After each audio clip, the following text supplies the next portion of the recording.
finding your path in life, how to be an insanely fit, legendary entrepreneur who sells over 300,000 copies of a book, and what's more exciting, being a CPA or a U.S. Navy SEAL.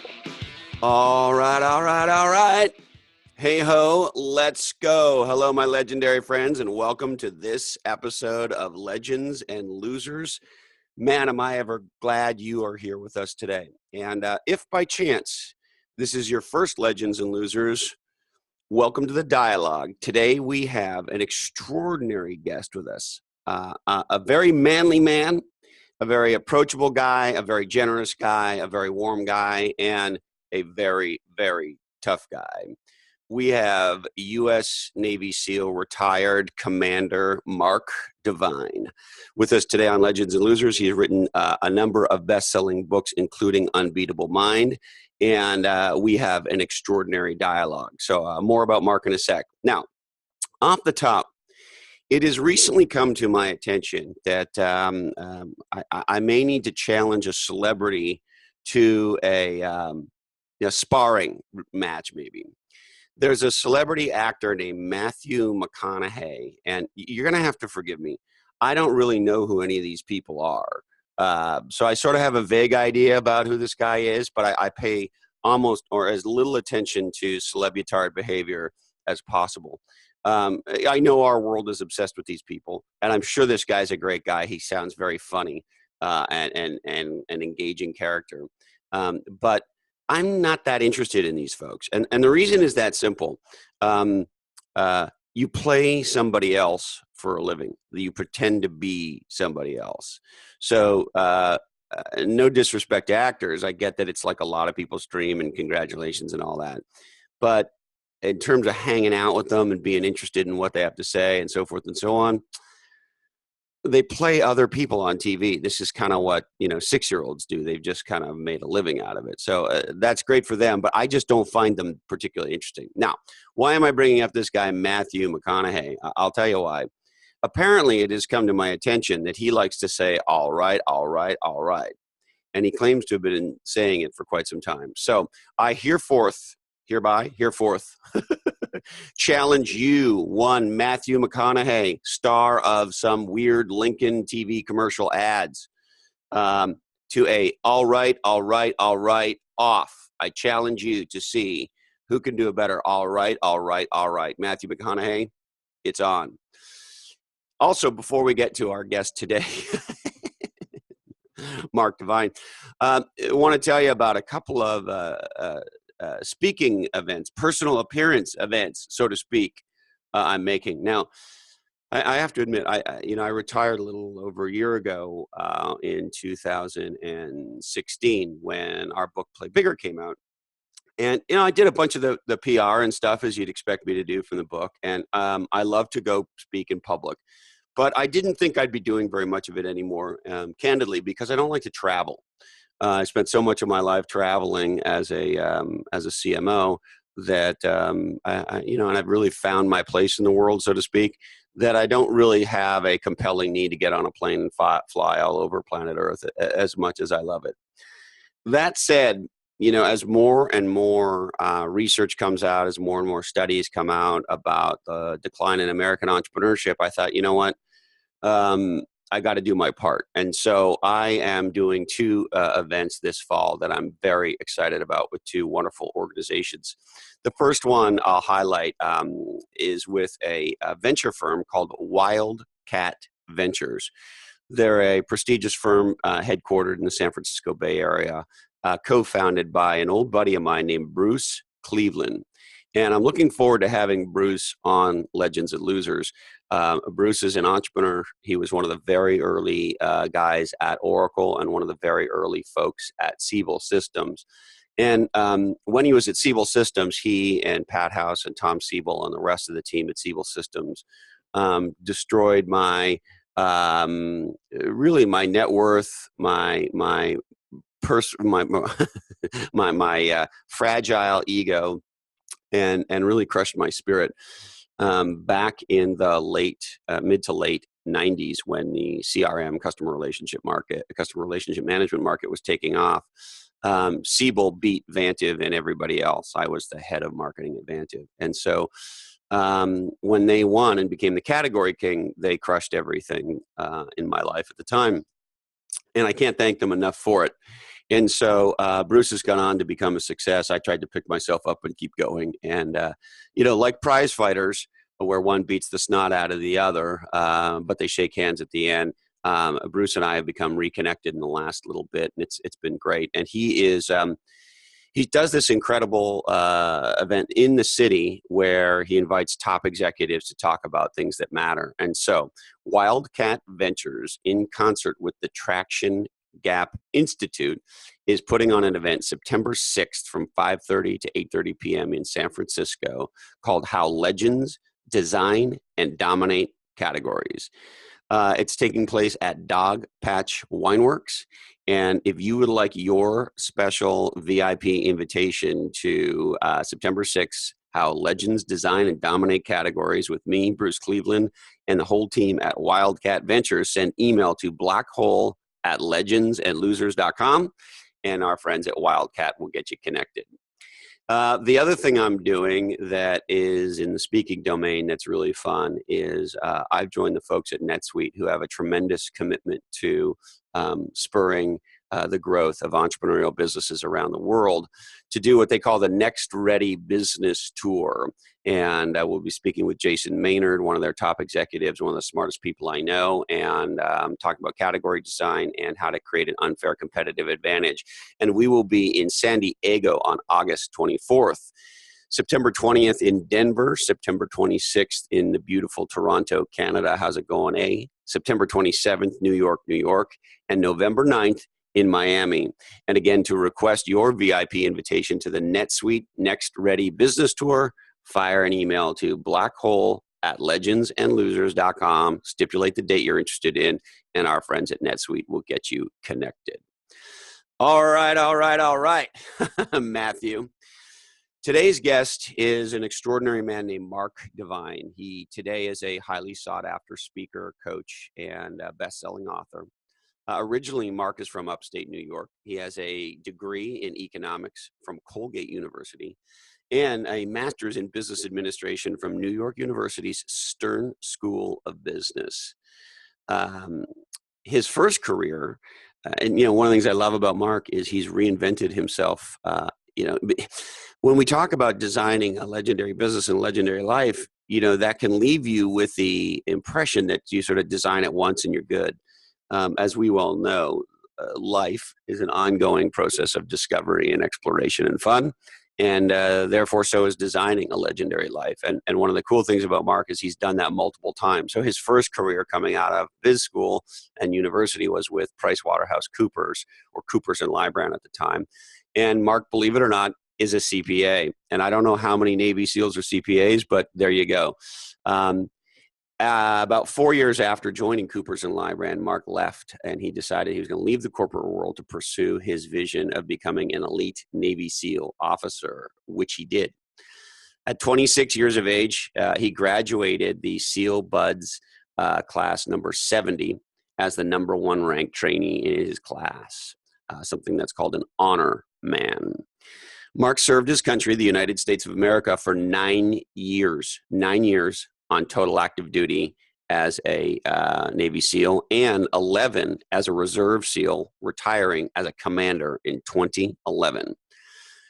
Mark Divine embarked on his third career as an entrepreneur in 1996, and he was on the very early edge of what today we call craft beer. He's one of the co-founders of Coronado Brewing Company.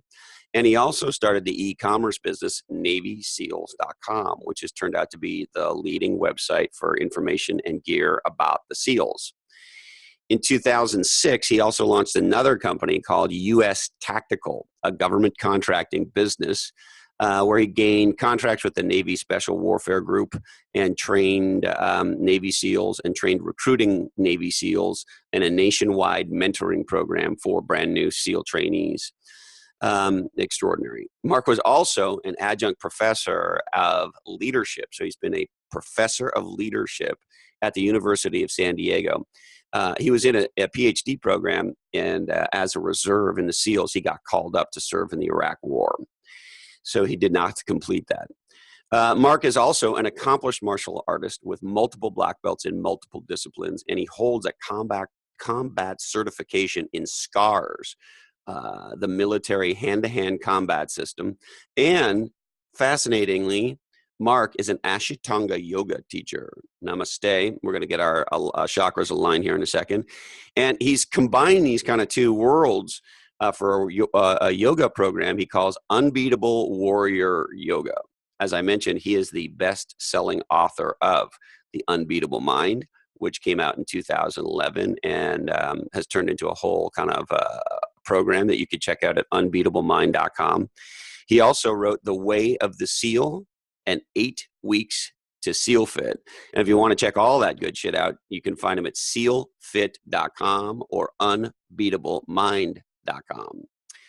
Mark Divine lives in Encinitas, California, several blocks from the SEALFit Training Center, which is a 2,000 square foot facility where he kicks everybody's ass, and hopefully we'll kick mine soon. And he has an unbelievable, awesome podcast called the Unbeatable Mind Podcast. Now, Commander Mark Divine is on Legends and Losers. So what's more exciting, Mark, being a CPA or being a Navy SEAL? Oh, man, being a CPA was absolutely fascinating. I loved every minute of it. Really? Are you joshing with me? I'm joshing with it. I haven't used that term in a long time, by the way. Yeah, no, I would say being a Navy SEAL was a little bit more exciting, than being a CPA.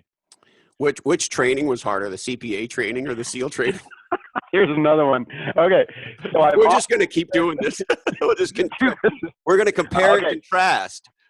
So everything is relative, right? So I've often said that I would rather go back through SEAL training than to take the CPA exam again. It was that freaking painful, but it was a different kind of pain. So clearly SEAL training is a lot harder, but I was really into becoming a Navy SEAL, and I wasn't so into becoming a CPA. So that had a different element of pain to it. Was one more of your choice and one more of maybe someone else's choice, or how would you think about that?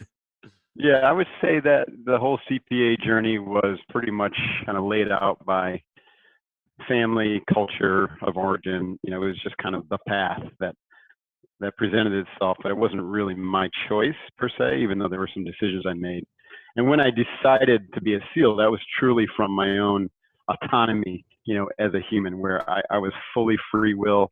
I knew the consequences of my actions, both positive and negative, and I wasn't being constrained by, someone else's story or expectations of me any longer. So how old were you when you made the CPA decision to become one? Well, it pretty much was the last semester of college, when I started hunting for jobs. The idea of being a CPA certainly wasn't in my mind before that. We didn't even have any accounting classes at Colgate University where I went, not a single one.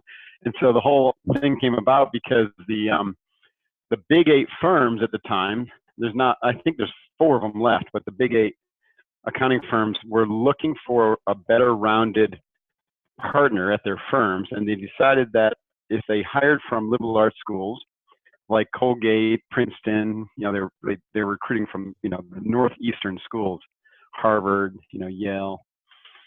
If they brought people in from those universities who had a broad-based liberal arts education and then taught them accounting, that over the long run, they would make a more well-rounded partner. And so that was the rationale. So these firms hired like 75 people out of a number of institutions and put us all into one program and sent us through NYU Business School to get our initially a master's in accounting. Very few of us actually kept that degree. I myself transferred into the MBA program and ended up an MBA in finance. And so a lot of us looked at it like, hey, this is a pretty cool deal. We'll get an MBA and a CPA out of this. We'll get some broad-based work experience, crunching numbers, which can't hurt. Although I later found out it could hurt. Well, as somebody who's dyslexic, math hurts me a lot. Yeah, for sure. I know. I'm not dyslexic, but I'm definitely not a rocket science when it comes to math. And, I was probably a mediocre accountant, that's for sure, or auditor. So you're on this path. You become a CPA and an MBA. You start your work life. Yes. That's right. Yeah, that all happened simultaneously, actually. So I was working. The program had us go to school full time the first summer, which is literally weeks after we graduated from our undergraduate program. Then we began working in September and going to school at night. And so I began work with Coopers and Lybrand as an auditor. My clients were like, I think Solomon Brothers was my first client.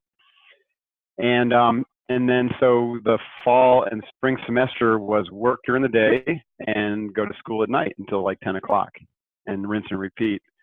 And then the second summer, they let us off work again and still paid us. And we went back to school to finish up the master's in accounting. And that was the end of that program. And like I said, many of us just kind of continued on to finish up the MBA. So that's kind of how it worked. We were working full time, going to school full time, but we had these summers where we could just concentrate our efforts on academics. And we went into the office on Fridays to do some professional development. It's a pretty interesting program, actually. It sounds actually really smart. Yeah. But then so. Somewhere along the line, you decided that maybe auditing Solomon Brothers wasn't for you. Yeah. I began to have my doubts. First, I was really just all buried in the newness of it, right? Buried in the newness of the academia and having to prove myself in a master's program and also amongst this new professional environment, and wearing a suit every day. And, it's all that stuff is exciting when you're 21 years old or 22 years old. But then the drudgery of it started to really wear on me. I was like, oh my gosh, 2 years in, I'm like, geez, this is mind numbing, the 10 hours a day of work and, then school work. And, I just put my blinders on and just kept charging ahead. But I did start asking some questions, right, about what I was doing. And, I had a very important meeting with the man who became my first mentor when I stepped inside of a martial arts studio on 23rd Street in Manhattan. And this guy, his name was Nakamura, he was the one that taught me how to meditate. And so what happened, is very quickly, so I think I started training with him maybe 6 months after moving to Manhattan and starting the job. I'm not sure exactly. And Mark, were you a martial artist as a kid growing up? Or? No, in upstate New York, in my little town, we really didn't have anything like that. I was an athlete, The closest thing I had to the martial arts, in retrospect, was, going out in nature and just sitting in silence, and being amongst nature. But that didn't teach me how to fight, but it taught me how to be quiet, right? Yeah, exactly. Just to settle in. And so there was a lot of similarities. But Nakamura, it's very rare to find someone like an enlightened Zen master teaching karate these days. So it just doesn't happen. And he was truly an amazing when you find a person like that. Are you still in touch with him? Yeah, in fact, I saw him a couple of weeks ago. I just was back in New York. I was giving a presentation, and I decided to, just swing by the dojo, and there he was. So I jumped in the black belt class and had an amazing time, and he treated me like a lost son coming home. It was really neat. And there he was, doing the same thing he was doing 27 years ago when I left, teaching the black belt class. He didn't really look any different, and he was still giggling like a schoolgirl. And he was an enlightened Japanese, Zen master with a 10th degree black belt who invented or created this school of karate, which now has, probably 50,000 students around the world. But it's very low key, very humble. He's extremely humble. The students, what struck me was how much I valued back then the respect, right? The awesome respect that everyone had for the dojo, everyone had for Nakamura, everyone had for all the senior students and each other, to the point where they're bowing to that whole hierarchy before and after every class. And, everyone's very quiet and respectful. And it's just rare in our society to see that. And I was reminded how much I miss that, and I actually thought about, Chris, basically getting back into training, trying to organize my life so I could go back and spend a couple weeks at a time and begin to work on my second and third degree black belts, because my peers, the guys that I got my first dan with, are all now 6th degree black belts. And, wow. I went off and became a Navy SEAL, and I've had, unbelievable training, and I've continued my martial skills training, but not in a progressive manner like that. I've developed a lot of other skills, and I remember Nakamura, he called me the next day to see if I could come by his new headquarters and say hi to the students. And, he knows that I've written a book, and some people have come into Sato because I mentioned it in my books. At any rate, he's like, it's so great to see you, Mark. He goes, you're in very good shape. He goes, unbelievable, actually. Well, hey, you're the founder. Awesome. You're the founder of SEALFIT. If you're fat, like that's not a very good outcome, I'm not right? walking my talk, right? And that idea of walking your talk is something that I learned from him, and then I carried that to my days in and out of the SEAL teams. But not all SEALs have walked their talk when they get out of the SEAL team. Some people let themselves go. Most of the hardcore warriors do. You know what I mean? It's just baked into their system.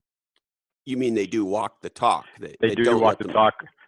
Yeah, they don't let themselves go once they leave the system that we're working out as part of your paid job. You know what I mean? Once you get out of the military, not everyone has the discipline to keep that up. Yeah, I'm always amazed with cops. When you see cops that are overweight and out of shape and stuff, and I just think, what? You're a cop? I know. It doesn't make any sense. What's going on? That's the one of the first responders that never really developed a culture of physical discipline for some reason. Firefighters have it for the most degree, even though once in a while you see a fat firefighter.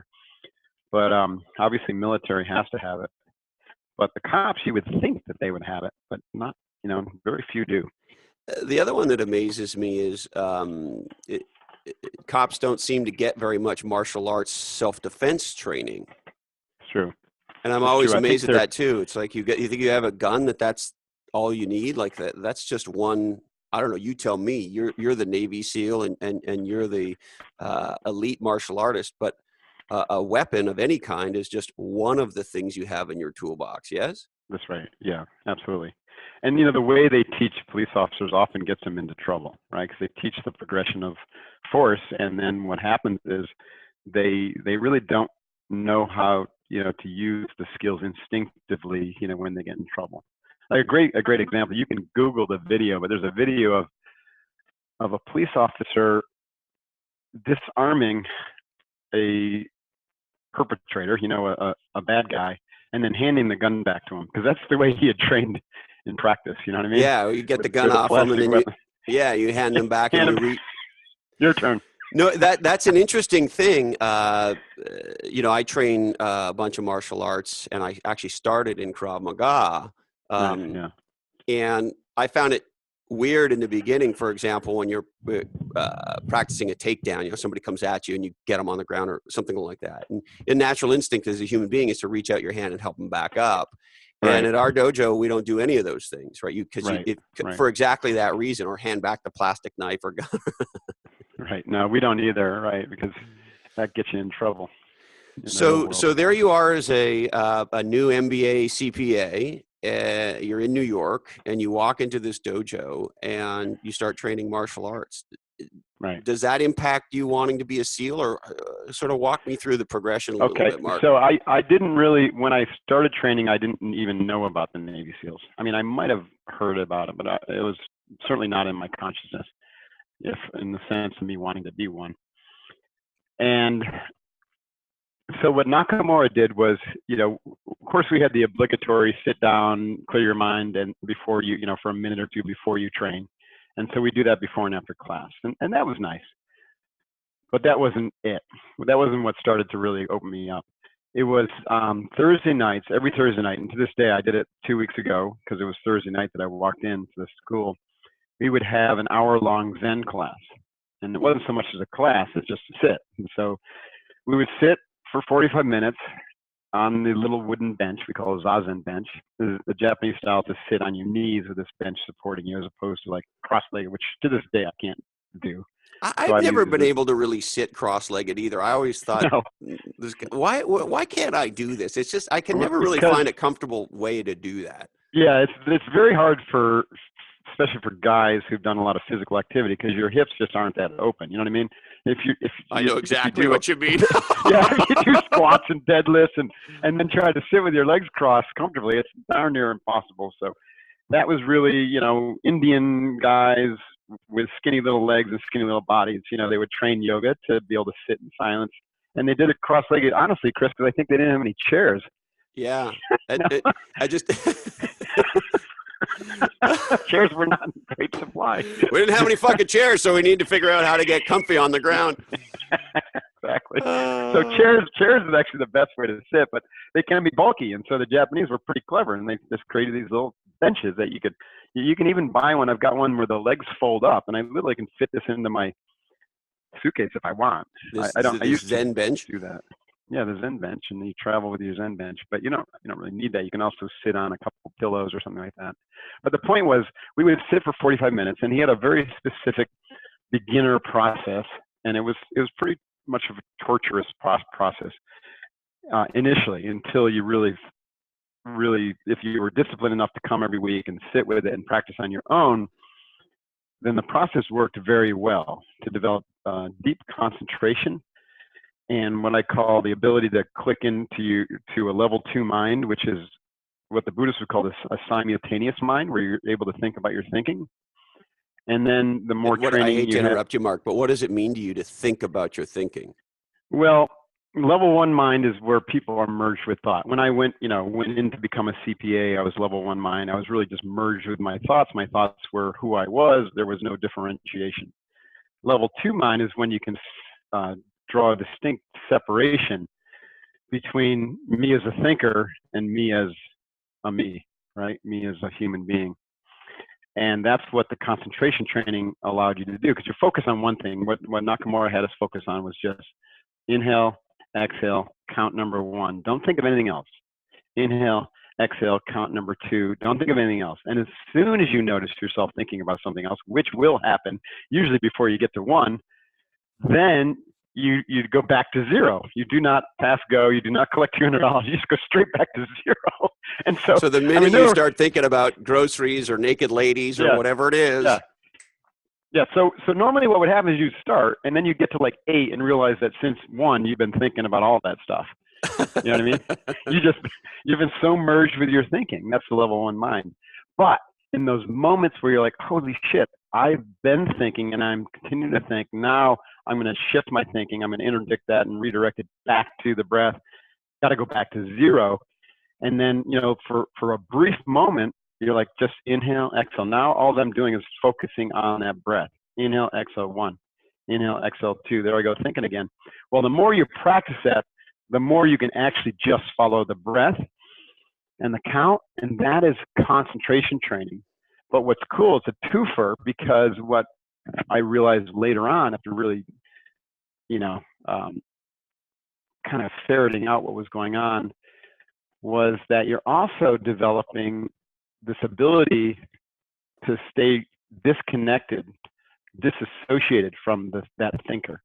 So every time that you started noticing yourself thinking, you could then shift back to concentrating. And then once you were concentrating on that one thing for a long period of time, oftentimes, and this is getting back to your original question, oftentimes I would just drop into a state of non-thinking at all, not even concentrating. I kind of forgot to do that, but I wasn't thinking, right? And that's what we would call meditation. But most people fail at meditation because you can't go from 0 to hero like that. You got to go through this process that I was talking about of first learning to concentrate, then learning to disassociate from your active thinking mind, that level 1 mind. And then when you're in the level 2 mind, which is able to concentrate on one thing, being able to drop off either intentionally or unintentionally, into the void, or whatever you want to call that state of pure awareness, where you're still totally present and totally alive and totally, you haven't become some sort of faceless, nameless zombie. You are radically who you are. You're just not thinking. You're in the perceiving mind. That is when I started to really, really experience insights and a sensation that I was a complete misfit as a CPA. So rather than me thinking, this doesn't seem right, or I wish I could do something else, but I'm really not qualified, and blah, blah, blah, and then monkey mind running all over the place, in those moments, I really could see myself as being completely misaligned. Like I didn't belong there. And so I began to ask questions. If I don't belong there, then where do I belong? You know, back to that law of contrast. In those meditations, when your mind was clear, you saw that I'm a misfit in this accounting business world. Yeah. And how old were you, Mark? I was 22, 23 at the time. Yeah. So in those moments of silence, that's when, you know, I think it's like the language, if I could use the term, the language of the soul, or language of your unique, you know, personality, that part beyond the thinking aspect of us. It's not it's not words. It's not symbolic, you know, language. Like it doesn't talk to you in words. It talks to you in sensations and imagery, right? Feelings. And so we might call that intuition. So what I was doing was tapping into my deep, you know, soul self, and which speaks to me through images and words, and we call that intuition. So I was developing my intuitive self. And that's when I started to realize that my intuitive self, the language of the imagery and the feelings, was that I was a misfit as a CPA. I didn't want to stay in that, you know, but I wanted to finish the MBA and the CPA because I didn't like quitting things. And I knew that those degrees, so to speak, or those letters could serve me down the road. And it certainly wouldn't serve me to quit them. So I endeavored to just buckle down and finish that, but to figure out what was next and to go after it with a vengeance as soon as I was done with the MBA and CPA. So that's kind of, and then, you know, that whole process took almost a year to year and a half. And then it took another year for me to kind of figure out that the Navy SEALs were what was meant to replace the CPA, you know. Not a simple process, not a quick process, but a very real and deliberative skill set that we have to be able to, you know, to be able to figure out our lives and where we're supposed to go. Did you learn that in the martial arts as you were sort of discovering who you were or who you wanted to make yourself to be? I think this is mostly a process of self-discovery. I mean, there were some Zen lectures that Nakamura gave that have been very inspirational, but nobody taught me this, right? It really was just kind of a process of self-discovery. And then later on, you know, because you're aware that I now teach stuff like this that I've learned, but later on I had to figure out what the hell went on there. Like, why was that such a profound experience? It's cool. Yeah, the thing I'm fascinated by, Mark, is so many of us can get caught up in sort of the path of life and not question that, you know. And so, right. You stopped your life, right? And you started to think about, who am I? What do I want to be, et cetera. And B, you did that as a very young man. Yes.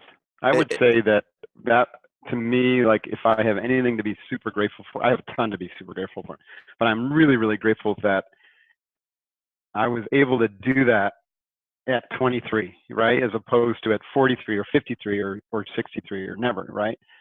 People run into that. A lot of my clients, you know, are our age now, and they're like, man, I've been doing this thing that I've been doing for 30 years and I've had great success, but just didn't feel right? It never felt right. How old are you today, Mark? I'm 53 now. You look awesome. Well, thanks. And training works. and might I say, you are out of fucking central casting. If I say, hey, central casting, 53-year-old Navy SEAL commander, please, boom. I mean, you should do some movies and shit. Maybe I need to be your agent or something. Go for it. Okay, I'll sign here. My mantra when I went through SEAL training was feeling good, looking good. I ought to be in Hollywood. And I've just been waiting for that. I've been waiting for the last part to kind of show up, but I've never gone after it. You know what I mean? That's a tough business to be in. Interestingly enough, though, you know, when you don't have your smiling face on, when you just have your resting face on, I mean, you look like a scary mofo Navy SEAL. That's what you look like. You know that, right? Yeah. Are you saying that I'm not? No, I'm clear that you are. But I'm just saying you also look the part. You know, I have some buddies who fight in the UFC, and one of them in particular. His name is Todd Duffy. He's a heavyweight in the UFC, and he's roughly 6'5" and roughly 245. And when Todd walks down the street, people get out of the fucking way. Like they know there's no Like, you don't have to know he's a UFC heavyweight to know, like, that's a badass right there. Yeah. And you have that Yeah. same mojo. I don't know. How tall are you? I'm 6'2" and about 195 to 200 pounds. I'm actually a little lighter than I was in the SEAL teams. Wow. And Why I've, are you lighter today than you were when you were an active SEAL? I think just the type of training I do, and I don't eat that much food. You know, I ate a lot more back then than I do now. How many calories do you and think you consume in a day? Do you know? I don't know, probably 1,800 to Holy 2,000 shit. or less. Yeah, Wow. I I think I honestly think drink that in beer. I thought, aren't you a founder of a beer company? That's one of the things I and I want to do talk to like you about beer, was but beer. Like, how do you stay at under 2,000 calories a day? What kind of beer do you guys make, man? I'm not involved in the brewery anymore, and I do like beer, but I just don't. You know, I drink my breakfast. I have a 600 calorie ampoule, which is like a meal in a bottle, all the nutrients you need, and that, you know, serves me all the way through, you know, kind of midday, and then I'll have a snack, and then I'll eat a light dinner. I just, you know, honestly think it's a trained thing. Like, we train ourselves to eat what we think we need, but then it largely becomes just a habit, right? And so when I started eating a lot less than I used to, I'm like cut my intake in half over the past 10 years. Man, I still have tremendous energy to do the, you know, SEALIFT aquas. I crank for the first hour and a half to 2 hours every day doing my physical and mental training.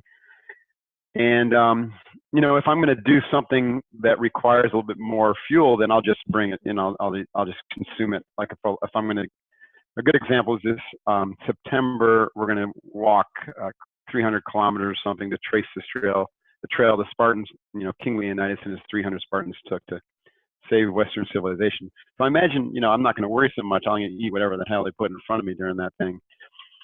You know, It's amazing when you do those big hikes or things like that, how weight just slides right off your body, right? Right. No doubt. No doubt. But I forgot what we were originally talking about when we slid into the topic of nutrition. We can chase any rabbit down any zebra hole we Oh, want. it's about being a tough. Okay, so I wanted to address this. Yeah, the fact that you look like a mofo. Yeah, as a SEAL, my nickname was Cyborg, right? And I had that kind of reputation of just badass. I would never quit. And I was one of 300 SEALs who became SCARS instructors. SCARS is a Special Combat Aggressive Reactionary System. It's Sansu Kung Fu. Special Combat Aggressive Reactionary System.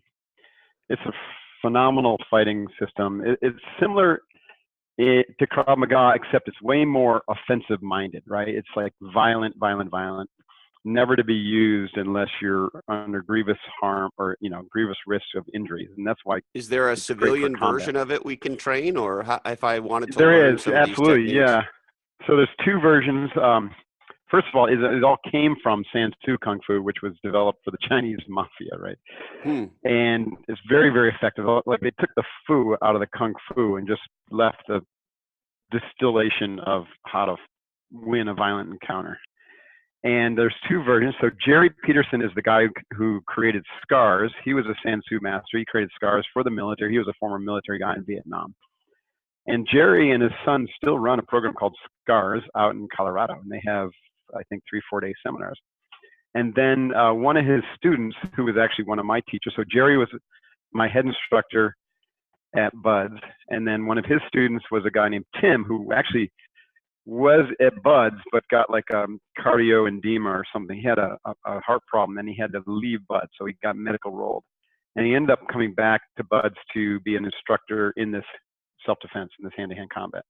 So he's got a program called Target Focused Training, and he runs seminars out in Las Vegas. Both of these are great ways to learn, and you would love it. Yeah, you would love it, because it's like, how do you target focus? So we've got Jerry Peterson SCARS in Colorado, right, and we've got Target Focused Training in Las Vegas.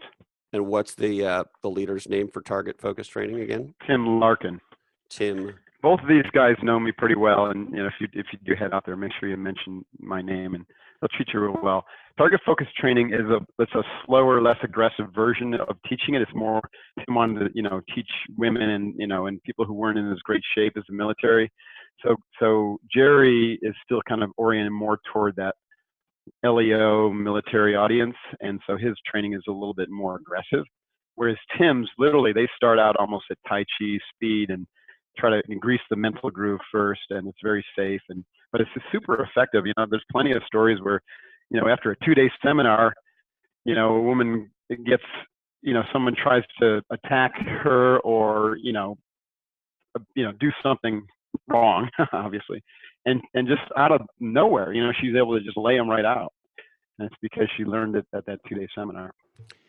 It's not a martial art, it's certainly not a martial art. No, and it's interesting because the Krav guys, leaders in the Krav world, right? They get really upset if you call it a martial art.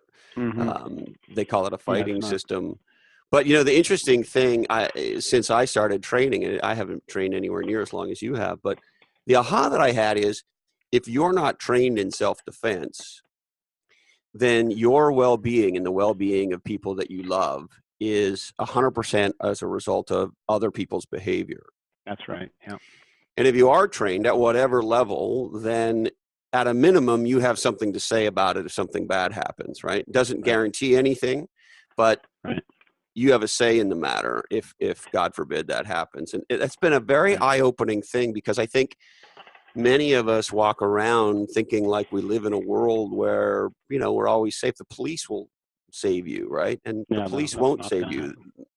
And so it's an interesting mindset. Yeah, I share that. I agree with that. And we teach that, if you want to be a sheepdog, obviously most people who go into law enforcement or military are sheepdogs, but I'm finding an increasing number of other people who kind of feel like, hey, I've got some of that energy, and even if I didn't, I need to learn it, because the world is getting more and more VUCA-like, volatile, uncertain, complex, ambiguous. And, there's times where I feel at risk, or my family might be at risk, and I need to learn how to step into my sheepdog mentality. Well, a sheepdog has to be physically fit, so that's where the foundational functional fitness comes in. They also have to learn how to think differently, think clearly, be able to control their thoughts and emotions, regardless of circumstances externally. So that's where the Unbeatable Mind training comes in of ours. And then they have to also know how to take care of business if there's an attack or if there's a crisis and their life is on the line due to some other one trying to take their life, right? And so that's where training like target focus or SCARS comes in. And we, at our headquarters here in Encinitas, which we're only going to have for a short time longer probably, we do actually train twice a week in the target focus method. You do? Because I want everyone to have that full spectrum of, start with the functional fitness, but then train your mind, train your emotions, and then train yourself how to fight. And if you can be mentally and emotionally controlled while you're fighting in 3-4 dimensional space, that's the ultimate right there. That's the ultimate. And of course there's a lot more to talk about in that, but and why do you think those, sorry, go ahead.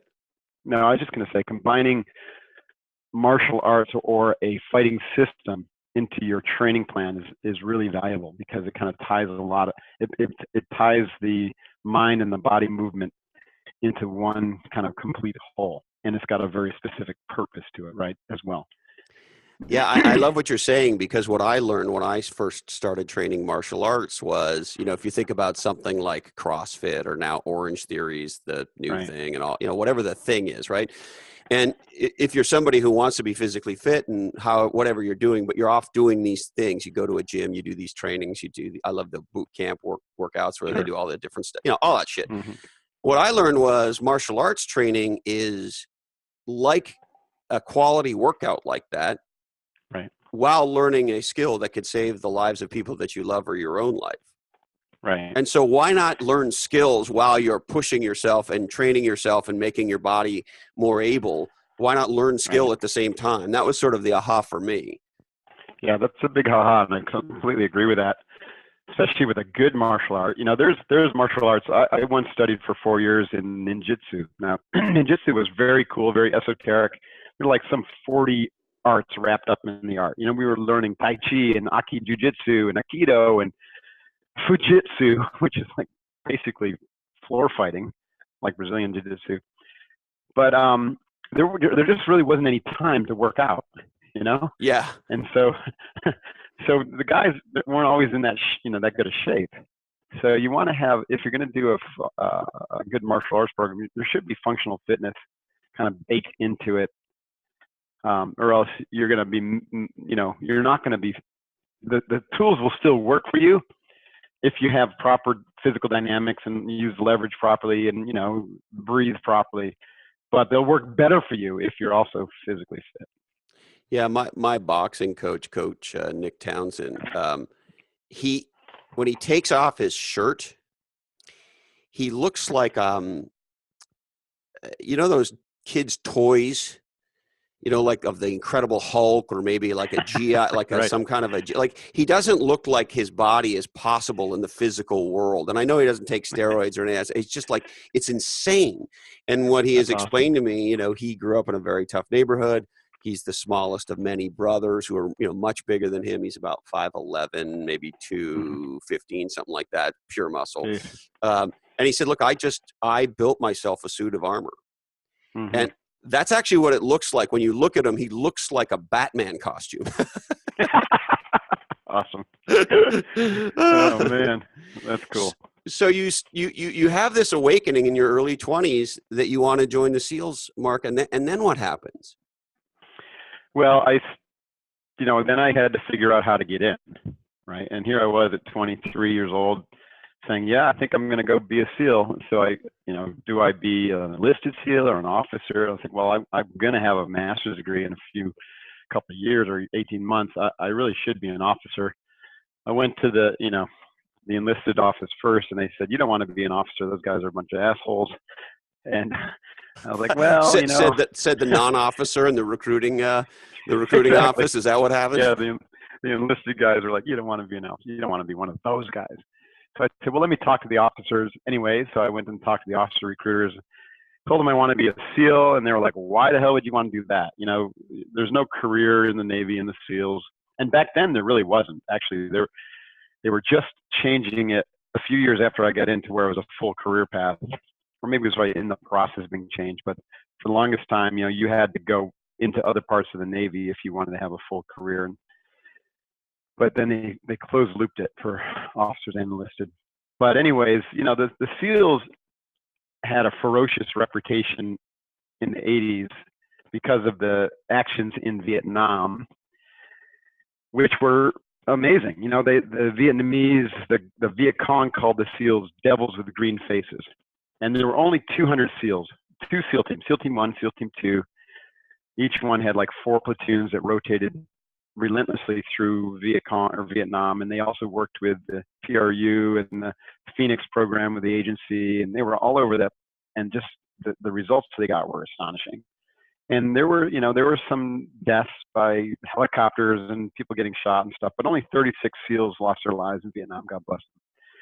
And we developed this ferocious reputation of, guys who just show up in the middle of nowhere, wreak havoc, and then disappear into the jungle, like devils with green faces.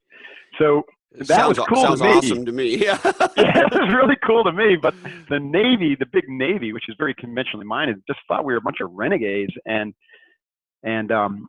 because the SEALs would go do their thing at night, then they'd show up, looking like something the cat dragged in to the breakfast chow hall or wherever. And I experienced this in my SEAL. We'd be schlepping all night long, been in the field for days and days, and we stink, and we're just completely disgusting. But we've been training and we're doing a real world op. And then we go back to base, and the first thing we don't think about going and, getting a haircut and putting getting our high and tight and putting a sharp uniform on. We just go and have breakfast, and and all of a sudden there's a colonel there who's just like, you guys are just disgusting. You're an embarrassment to the Navy. Where they are. We're just like, yeah, whatever. If you've been doing what we've been doing for the last 6 days, you would not be saying that, obviously. So anyways, the SEALs, this guy, I remember his name, Nick Filippone. He was the recruiter. He was trying to talk me out of it. And furthermore, he said, the Navy talk you out of the SEALs, or talk you out of talk me out of being a SEAL. Yeah. And part of it might have been he knew I had a very limited chance of getting in, because as a civilian through officer candidate school, they took they still do take like 2 people a year. And the rest all come from the other 20 or so officers that go through the program come from Naval Academy or ROTC, Reserve Officer Training Corps. Yeah. So those are the typical accession sources. So it's highly unusual to walk in off the street and say, I want to be an officer in the Navy SEALs and have that work out. It's pretty tough. You know, we in my training with SEALFIT, we train people to do that. And we've had success getting at least one officer candidate in every year. But they train their asses off. They're like geniuses at all levels, physically, mentally, and everything. And they get in. And I just went in, but I had a lot going for me. I was a competitive athlete in college. I was a competitive swimmer, rower, triathlete, martial artist with a black belt. I had a master's degree, CPA, went to a good undergrad. You know, I had a lot going for me. Mark, are you Batman?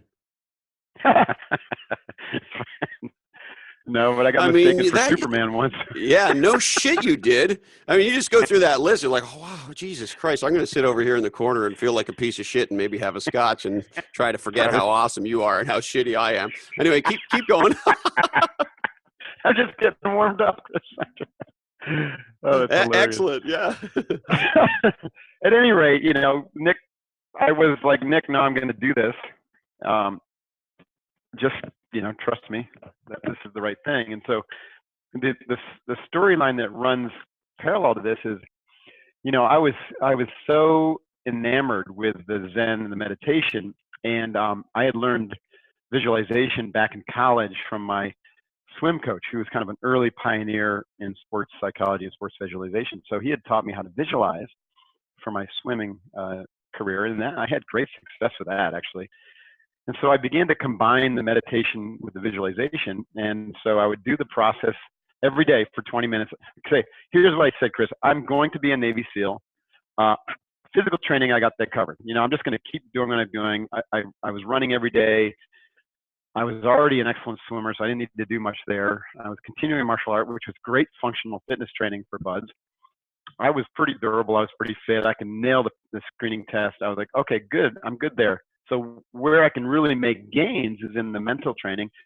And I knew that if I could concentrate, meditate, breathe, and visualize every day for an extended period of time with a real direct focus about visualizing me getting through SEAL training and graduating, I said, I think that'll have an effect based upon what I know, right? And there wasn't much information back in the 80s. But based on my experience, I'm gonna stack the deck in my favor. You know what I mean? Right? Yeah. I can't explain why it works, but if it has worked for me and other things, so I'm gonna work it. The visualization, the meditation, the mental training. The mental training. And so I doubled down in the mental training. I had Nick working the process to try to get me accepted, and that took a long time, like 9 months. And so during that time, I doubled down on the mental training, and I just worked, but my whole why had changed. Instead of working as a CPA just, to get promoted and earn more money, I was just basically working to finish my MBA, finish my CPA certification, and earn enough money so that I could train. You know what I mean? Yeah. And sure enough, what happened is every day I would wake up, go for a run, then I would sit in meditation before I go to work. And then at lunch hour, I would go to the gym and I would breathe and then do my, fitness training, which would be like a typical, strength workout. And then after work, I would go to the dojo. And I would do these 45-minute meditations on Thursday night, and I would spend more time after class, once again, visualizing, meditating, whatever. I was doing a lot of that. And not only did I get more and more clear about this path, but I had a real shift about 9 months into this training.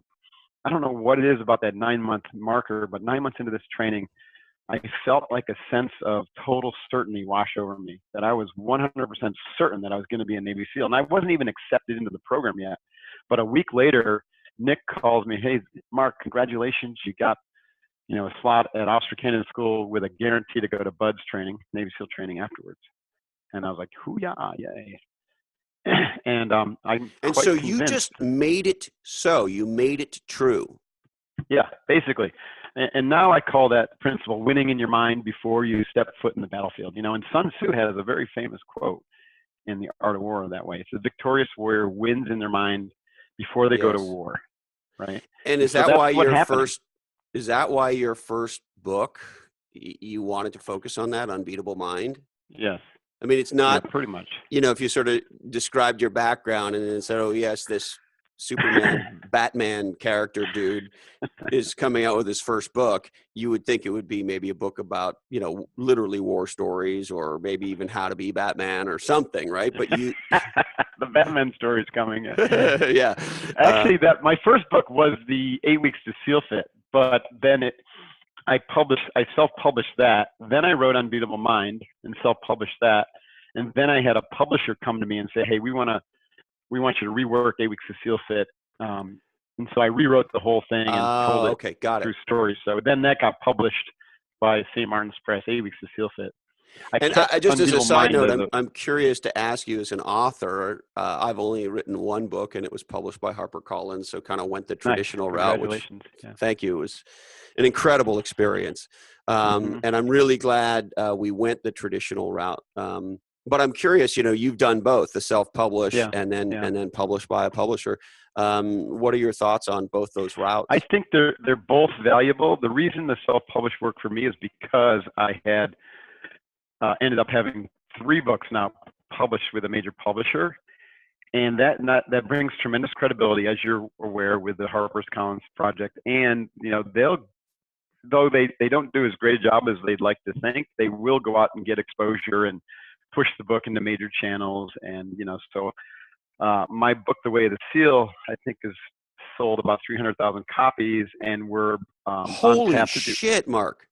I know, isn't that cool? I We're on mean, I tap to knew it do was a big 5th. book, but I mean, I don't know if people understand, but 300,000 copies of a book in the Yeah, it doesn't happen. 2000s, never mind, you know, 2010, like that never happens. Like you're Bono There's a now. lot of books out there.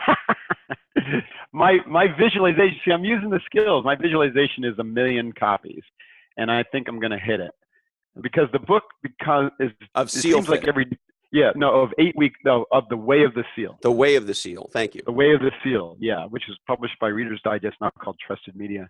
And we're doing a 5th anniversary edition where I'm adding a couple chapters on leading teams and leading in an accelerating environment. But back to your question, the self-published book has been extremely. I earn much more money on it. Let's put it that way, because you know Amazon lets me keep 70% of all the royalties, and I can, you know, I've got audiobook, Kindle, print on demand. Did you read your audiobook? I did not, but in the next edition, I'm going to. Yeah, I didn't have Yeah. the confidence to do it. I'm going to go back. And They wouldn't let me read Play Bigger.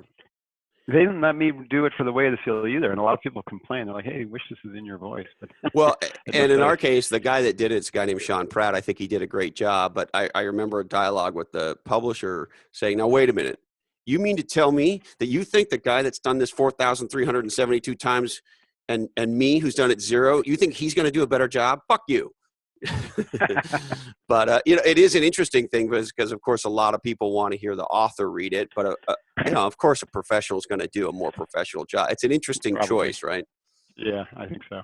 So you made more money on your own, but the credibility of having a real publisher and the distribution and all of that. Yeah, it's great. I mean, if someone could, the way I would recommend it is if you got something to say and you can get a major publisher, go for it. But then if you do a second book or a follow-up, you know, retain the rights to be able to do that as a self-publish, because then you've got a platform, and that platform becomes, you know, a business. So then you can run online courses and you know, sell the book to a growing audience, and you just earn so much more money. And then the other thing that's really cool about it is it becomes a living book. Like Unbeatable Mind, I'm on the 4th. I've written right now. It's the 3rd edition, and I intend to go back and revise it again because, you know, as I change you know, I understand the principles differently, and I don't want it to be stuck in time, you know. So with a major published work, you can't touch it, right? It's once it's out there, it's out there. It's out there, yeah. Unless you do a follow-up or yeah, of course. Right. Yeah. So very cool.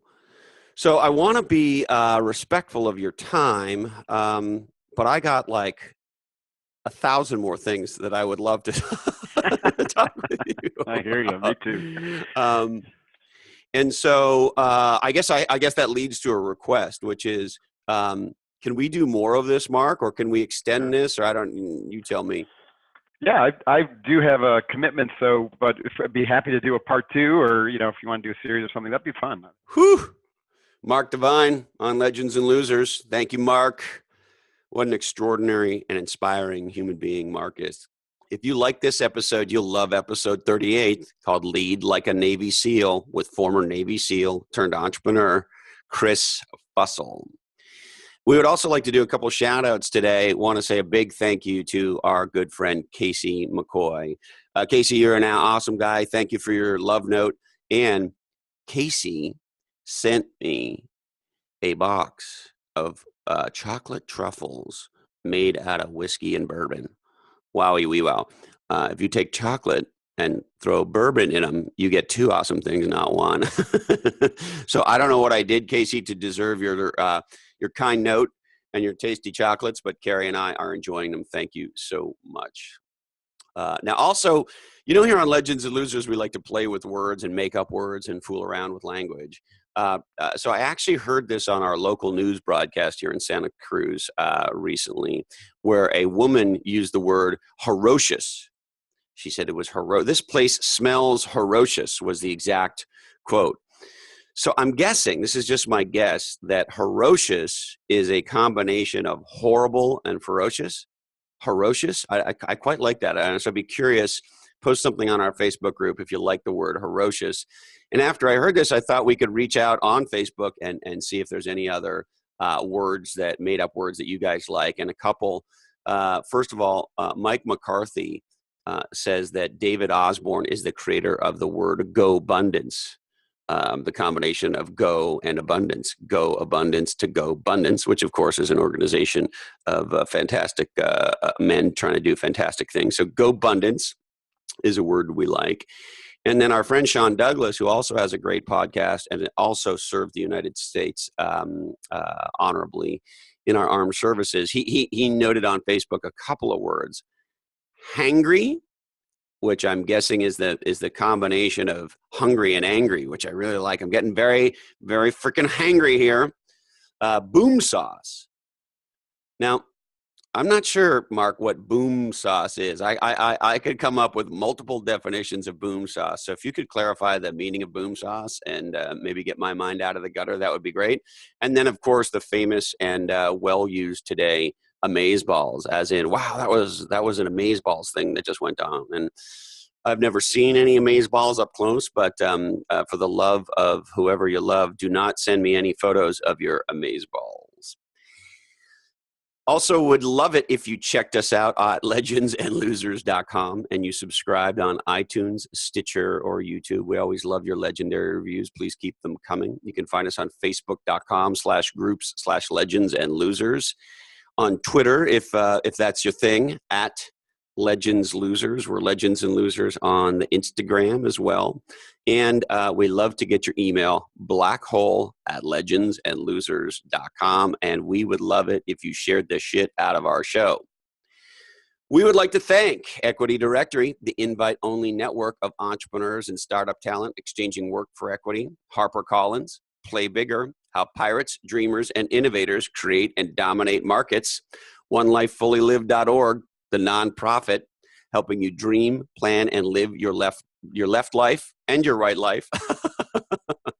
Come see us in Sacramento.